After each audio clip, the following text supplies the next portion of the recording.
আজকে থেকে আপনারা বলা বন্ধ করে দিন মোমোস আনহেলদি হয়, কারণ এই মোমোটা আজকে আমি বানিয়ে নিয়েছি আটা দিয়ে। তার সাথে বানিয়ে নিয়েছি একদম স্ট্রিট স্টাইল লাল লাল চাটনি, আর সাথে অ্যাড করেছি এমন একটা সিক্রেট ইনগ্রিডিয়েন্টস যার ফলে আজকের মোমোটা একদম জুসি আর টেস্টি হবে। শুধু বাচ্চা কেন, বড়রাও খেয়ে কিন্তু এর ডিফারেন্সটা একদম বুঝতে পারবে না যে এটা ময়দা দিয়ে তৈরি না আটা দিয়ে তৈরি।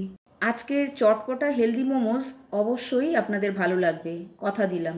ভিডিওটা যদি ভালো লাগে লাইক, শেয়ার এবং সাবস্ক্রাইব করার অনুরোধ রইল।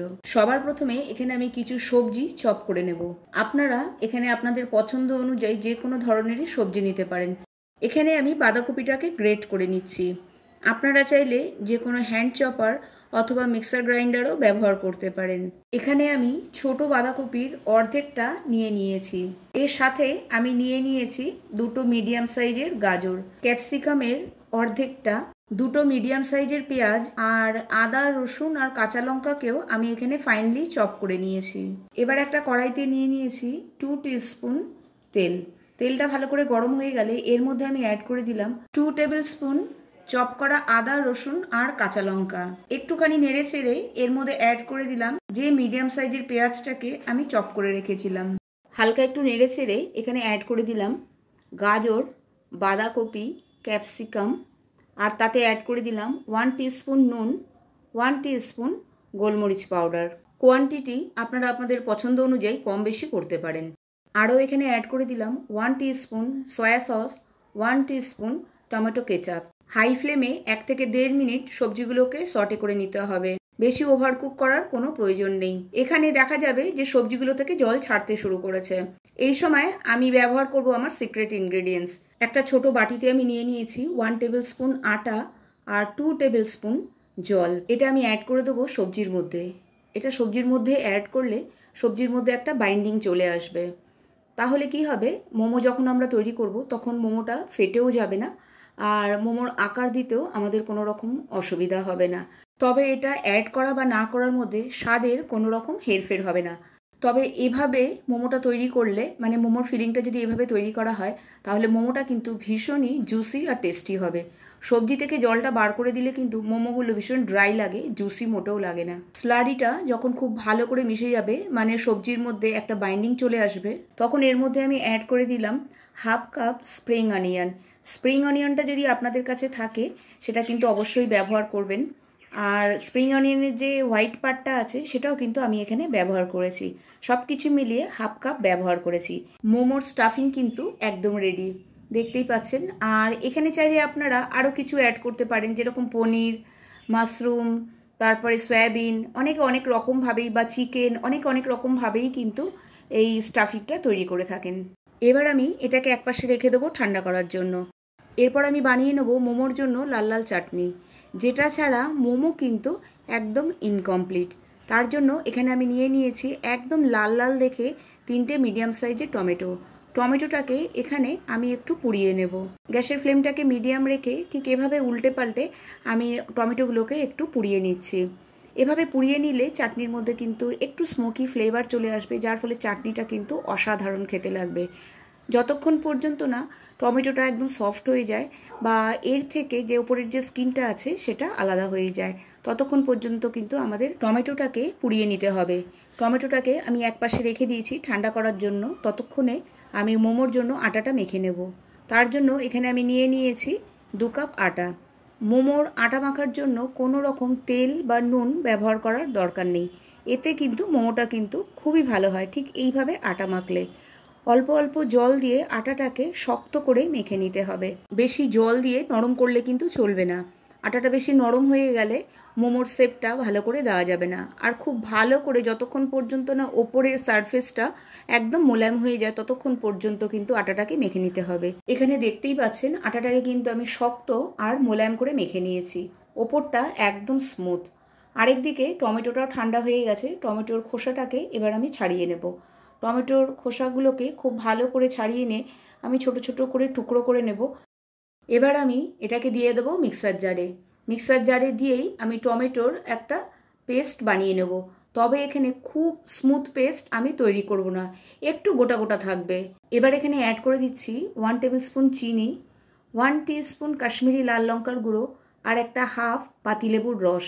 এখানে চাইলে আপনারা যে ড্রাই রেড চিলিটা আছে সেটাও ব্যবহার করতে পারেন, আবার আরও কাশ্মীরি লাল লঙ্কার গুঁড়োও কিন্তু ব্যবহার করতে পারেন। যেহেতু আমি ঘরে বানাচ্ছি, আমি আমার পছন্দ মতো বানাচ্ছি, কারণ বেশি ঝাল হয়ে গেলে আমার পুচকু খেতে পারবে না। এবার একটা তাওয়াতে আমি নিয়ে নিয়েছি 1 টেবিল স্পুন তেল। তেলটা ভালো করে গরম হয়ে গেলে তার মধ্যে আমি দিয়ে দিলাম 1 টেবিল স্পুন কুচনো রসুন। রসুনটাকে এখানে খুব বেশি লাল করতে হবে না, জাস্ট হালকা, মানে ঠিক কাঁচা গন্ধটা চলে যাবে তখনই আমি এখানে অ্যাড করে দেব টমেটো পেস্টটা। আর এখানে অ্যাড করে দেবো 1 টিস্পুন নুন, অথবা নিজেদের স্বাদ অনুযায়ী নুন। ভালো করে নাড়াচাড়া করে মিশিয়ে দিয়ে এরপর এখানে আমি অ্যাড করব একটু ঝাল। আমি এখানে অ্যাড করে দিচ্ছি 1 টেবিল স্পুন আদা কাঁচা লঙ্কার পেস্ট। ঘরে বানানোর এটাই সবথেকে বড় সুবিধা, আপনারা আপনাদের পছন্দ অনুযায়ী যে কোনো রকমভাবেই বানাতে পারেন। যেহেতু এখানে আমি লাল লঙ্কা ব্যবহার করলাম না, তো আমি কাঁচা লঙ্কা ব্যবহার করলাম। গ্যাসের ফ্লেমটাকে মিডিয়ামে রেখে 2 থেকে 3 মিনিট ফুটিয়ে নিতে হবে। এরপরে সবার শেষে আমি অ্যাড করে দিচ্ছি 3 টেবিল স্পুন ধনেপাতা কুচানো আর 1 টিস্পুন অরিগ্যানো। সব কিছুকে খুব ভালো করে এখানে আমি মিশিয়ে আরও 2 থেকে 3 মিনিট আমি ফুটিয়ে নেব। যদি এই চাটনিটাকে আপনারা আরও ঠিক চান তাহলে হাফ টিস্পুন কর্নফ্লাওয়ার একটু জলের সাথে গুলে নিয়ে এর মধ্যে অ্যাড করে দিতে পারেন। ওপর থেকে দিয়ে দিচ্ছি ধনেপাতা কুচানো। এবার চলে যাব মেন স্টেপে, মোমোটাকে বানিয়ে ফেলবো। আটাটাকে আরও একবার খুব ভালো করে এখানে মেখে নিতে হবে। আটাটা মাখা হয়ে গেলে এর থেকে আমি একটা বড় গোলা নিয়ে নেব। এবার একটা বড় রুটির আকারে বেলে নেব। এইভাবে করলে অনেকগুলো মোমো একসাথে তৈরি হয়ে যাবে। তবে এখানে কিছু কথা খেয়াল রাখতে হবে, যেহেতু এটা আমি আটার মোমোস বানাচ্ছি, এখানে রুটিটাকে একদম পাতলা করে বেলতে হবে না, আবার খুব মোটা করে বেললেও হবে না। আমরা সাধারণত ঘরে যেভাবে রুটি করি, কেউ যদি অবশ্যই একটু ভারী করে রুটি করেন সেইভাবে করলে কিন্তু হবে না, একটু মানে না পাতলা না মোটা সেইভাবে কিন্তু রাখতে হবে। এখানে একটা বাটির সাহায্যে অথবা গ্লাসের সাহায্যে ঠিক এইভাবে শেপ দিয়ে নিতে হবে, তাহলে প্রত্যেকটা মোমো কিন্তু একই সাইজের তৈরি হবে। এখানে আমি একটা রুটি নিয়ে নিয়েছি, ছোট রুটি। এবার আমি মোমোটাকে শেপ দিয়ে নেব। আপনারা চাইলে যে কোনো শেপেই কিন্তু এটা তৈরি করে নিতে পারেন, তবে যেহেতু পার্সোনালি আমার এই শেপটা ভীষণ পছন্দ, আমি খুব স্লোলি দেখিয়ে দিচ্ছি কিভাবে শেপটা দিতে হবে। আর এটা অবশ্যই একটু প্র্যাকটিসের দরকার, কিন্তু পারবেন না এটাও কিন্তু মোটেও না। আমিও যখন প্রথমবার শিখেছি তখন কিন্তু ঠিক এইভাবেই ধীরে ধীরে করে শিখেছি। দেখুন, ভীষণই ইজি। আর না হলে যে কোনো রেগুলার শেপও আপনি দিয়ে নিতে পারেন। আমার মোমো কিন্তু একদম রেডি। আরও একটা করে আমি আপনাদেরকে দেখিয়ে দিচ্ছি। সবার প্রথমে একটা ছোট রুটি হাতের মধ্যে নিয়ে নিন, আর তার মধ্যে 1 থেকে 1.5 চামচ স্টাফিং ভরে নিন। এবার একটা সাইড থেকে ওপর দিকে ওঠাতে হবে, আর দুটো আঙ্গুলের সাথে পিঞ্চ করে দিতে হবে, আর সামনের দিকে এগিয়ে যেতে হবে ঠিক এইভাবে। তাহলেই কিন্তু আপনার মোমোস একদম রেডি হয়ে যাবে। অথবা আপনি যেটাতে স্বচ্ছন্দ বোধ করবেন, যে মানে শেপ দিতে, সেই শেপেও কিন্তু আপনি তৈরি করে নিতে পারেন। এখানে কিন্তু আমার মোমোগুলো একদম রেডি। আটার মোমোকে শেপ দেওয়া একটু ডিফিকাল্ট মনে হয়, তবে আটাটা যদি শক্ত করে মাখেন তাহলে কিন্তু এটা শেপ দেওয়া কোনো ব্যাপারই না। এটা অবশ্যই খেয়াল রাখবেন, এটা যখন আপনি শেপ দেবেন তখন অবশ্যই কোনো রকম জল ব্যবহার করবেন না, তাহলে কিন্তু আপনি শেপ দিতেই পারবেন না। যে প্লেটে আমি স্টিম করব মোমোগুলোকে, সেখানে আমি নিয়ে নিয়েছি একটা বাটার পেপার। আপনাদের কাছে বাটার পেপার না থাকলে আপনারা কিন্তু সেই প্লেটটার মধ্যে একটু তেলও ব্রাশ করে নিতে পারেন। আর মোমোটা স্টিম করার আগে কিন্তু অবশ্যই এভাবে উপর থেকে তেল ব্রাশ করে নেবেন। এবার আমি মোমোটাকে স্টিম করে নেব। তার জন্য একটা গামলাতে আমি নিয়ে নিয়েছি কিছুটা জল, আর ওপরে রেখে দিলাম, যার মধ্যে আমি মোমোটাকে স্টিম করব, আর ওপর থেকে দিয়ে দিলাম একটা ঢাকনা। এখানে মোমোগুলোকে আমার স্টিম করে নিতে টাইম লেগেছে ঠিক 15 মিনিট। দেখতেই পাচ্ছেন মোমোগুলো কিন্তু একদম রেডি। ওপর থেকে আমি দিয়ে দিচ্ছি কিছুটা পেরি পেরি মশলা, আর ওপর থেকে আমি দিয়ে দিচ্ছি কিছুটা ধনেপাতা কুচানো।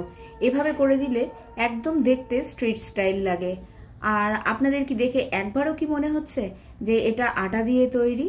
আমার কিন্তু একদম মনে হয়নি, খেয়েও কিন্তু আমার একদম মনে হয়নি যে এটা আমি আটা দিয়ে তৈরি করেছি। আর এটা আমি একবার না, পরপর আমার বাচ্চার অনুরোধে, মানে বাচ্চাদের অনুরোধে আমি পরপর 3 দিন করেছি, এমনকি ওরা টিফিনেও নিয়ে গেছে। স্টাফিংটা যদি রেডি করে রাখা হয় তাহলে ঠিক 15 মিনিট লাগে এই টিফিনটা রেডি করতে। আর এখন নিশ্চয়ই আপনারাও আমার সাথে একমত হবেন যে এই মোমোসটা কিন্তু একদম হেলদি। চাটনিটাও কিন্তু ভীষণই দুর্দান্ত হয়েছে। অবশ্যই বাড়িতে একবার হলেও ট্রাই করবেন। আর এবার থেকে যখন বানাবেন অবশ্যই বাড়িতে আটার মোমোসই বানাবেন, যেটা সবার জন্য হেলদি। আর ময়দা আর আটার মধ্যে একটাই পার্থক্য, সেটা কিন্তু কালারের। খেয়ে কিন্তু বোঝা মুশকিলই যে কোনটা আটার মোমো আর কোনটা ময়দার মোমো। আজকে তবে এই পর্যন্তই। আবার দেখা হবে আরেকটি নতুন রেসিপির সাথে। টাটা।